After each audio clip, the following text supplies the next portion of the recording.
Biz bugungi kunda nafaqat antidron tizimlarini rivojlantirish, balki zamonaviy radioelektron kurash va havo hujumidan himoya yechimlarini mudofaa sanoatiga joriy qilish ustida ishlamoqdamiz.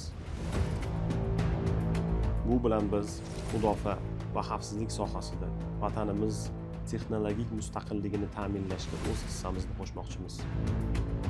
Bizning mahsulotlarimiz bugunda chegaralarimiz, shahar va viloyatlarimiz hamda toifalangan obyektlarimiz xavfsizligini ta'minlamoqda. Kompaniyamiz vositalarini O'zbekiston Respublikasi kuch ishlatar tuzilmalari foydalanib kelmoqda. Rejalarimiz doirasida shuningdek ilg'or texnologiyalarni rivojlantirish va yangi avlod muhandislarini tayyorlash uchun ilmiy tadqiqot markazlarini tashkil etish ham kiritilgan.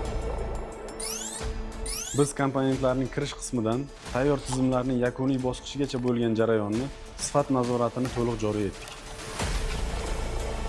Biz radarlar, optik tizimlar va bosim berish vositalarini yagona tarmoqda murakkab integratsiyalashgan yechimlarni loyihalashtiramiz.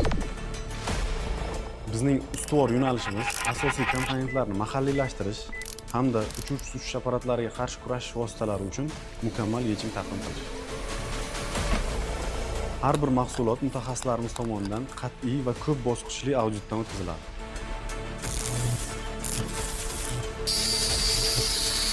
Kompaniyamiz 2025-yil oktyabr oyida ishga tushirilgan yangi loyihasi sun'iy intellekt va zamonaviy dasturiy ta'minotga asoslangan integratsiyalashgan xavfsizlik tizimidir.